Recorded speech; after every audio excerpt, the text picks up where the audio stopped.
Planète J'aime lire présente À la poursuite du papillon. Un roman écrit par Greta Kazizé et illustré par Fabi Pen. Si tu écoutes cette histoire en lisant ton magazine, tourne la page quand tu entends Chapitre 1. Les dessins portent bonheur. Quand Tania et sa maman ont déménagé, il a fallu trouver une nouvelle école. L'ancienne école de Tania était trop éloignée. La fillette, qui a fait sa rentrée en CP2, avait peur de ce changement. Sa maman lui a dit que tout allait bien se passer, mais cela n'a pas suffi. C'est alors que sa maman a eu l'idée des dessins porte-bonheur. Désormais, chaque lundi, Tania en trouverait un dans son cartable. Ce dessin est encore plus important les jours où le travail de sa maman l'a fait sortir très tôt et rentrer après que Tania se soit endormie. La maman de Tania est avocate. Son métier, c'est de défendre en justice les personnes qui font appel à elle. Tania est fière que sa maman soit une super-héroïne, mais elle n'est pas sûre de vouloir devenir avocate. Elle se dit qu'elle aura envie de passer plus de temps avec ses enfants quand elle sera grande. Le papa de Tania est aussi avocat, mais il ne vit plus avec elle. Les parents de la fillette sont séparés. C'est d'ailleurs pour cette raison que sa maman et elle ont été obligées de déménager. Depuis qu'elles ont emménagé, les lundis matins sont devenus les jours les plus attendus de la semaine. Chaque dimanche, Tania essaie de tirer les verres du nez de sa mère. Mais celle-ci ne cède pas. « Ma chérie, tu verras le dessin demain et c'est non négociable. » répond sa maman invariablement en lui plaquant un bisou sur le front.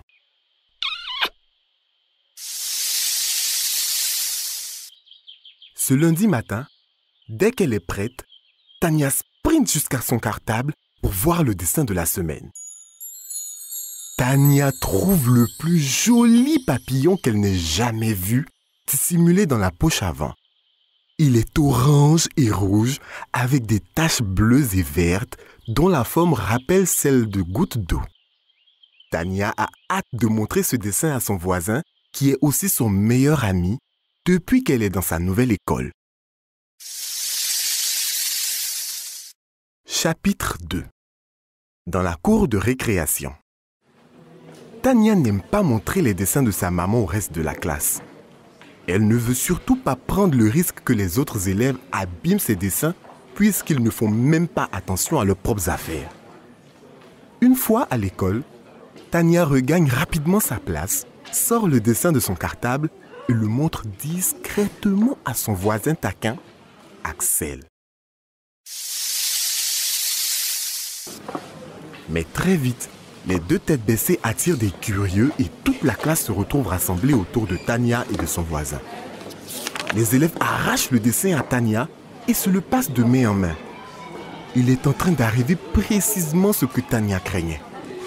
Heureusement, la maîtresse rentre en classe et tout le monde file sagement à sa place. Tania range le dessin dans son cartable.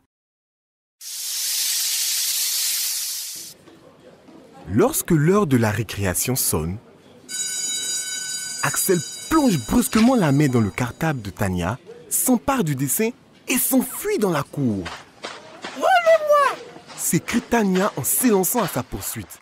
« C'est pas drôle, Axel !» Mais c'est un Axel souriant qui continue de s'éloigner en lui lançant. « Attrape-moi si tu peux !» Comme il court vite, il réussit à la semer. Si elle veut récupérer son dessin, Tania doit trouver de l'aide. Tania se dirige vers Irina qui joue à la marelle dans la cour pour lui demander son aide. Par où commencer les recherches? Irina a une idée. « Allons à l'escalier des CM2 », dit-elle. « Ben, on n'a pas le droit d'y aller ?»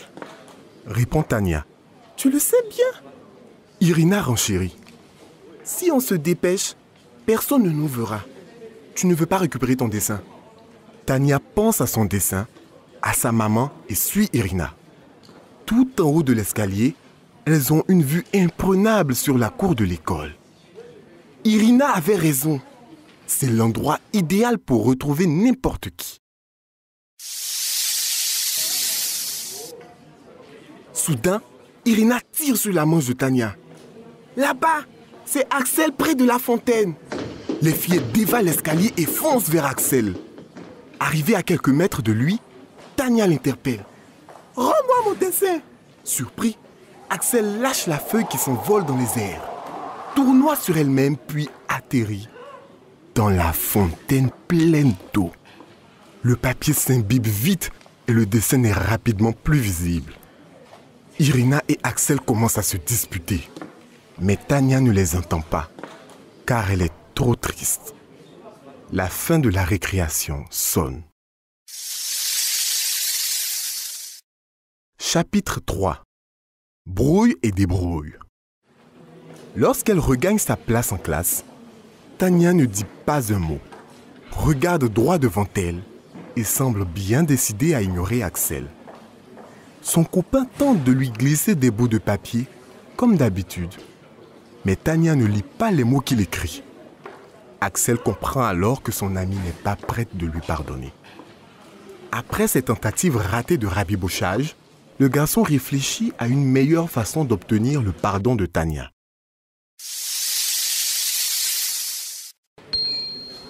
Une idée lui vient alors en tête. Mais pour l'accomplir, il doit attendre que l'heure du déjeuner sonne. Lorsque la sonnerie marquant la fin de la matinée retentit, Axel file vers la cantine plus rapidement que d'habitude. En le voyant partir en trombe, Tania se demande si la cantine a changé le jour de la loco. Après la pause déjeuner, quand les enfants reviennent en classe, Axel demande à Tania de fermer les yeux. Elle obéit à contre-cœur. « Tu es sûr que tu ne vois rien là ?» demande Axel. « Oui, » grogne Tania. « Mais pourquoi tu veux que je ferme les yeux ?»« Ça y est !» claironne alors Axel. « Tu peux ouvrir les yeux. » Tania s'exécute et découvre, posé sur le pupitre, le dessin d'un papillon. « Il est à toi, même s'il n'est pas aussi réussi que celui de ta maman, » dit Axel l'air penaud.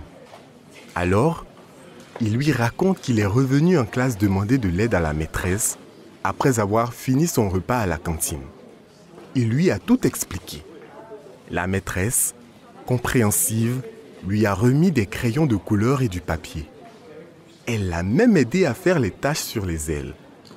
Il a dû dessiner plusieurs papillons avant de réussir à dessiner celui-ci. Émue, Tania se jette au cou de son ami et s'exclame « Merci Axel !»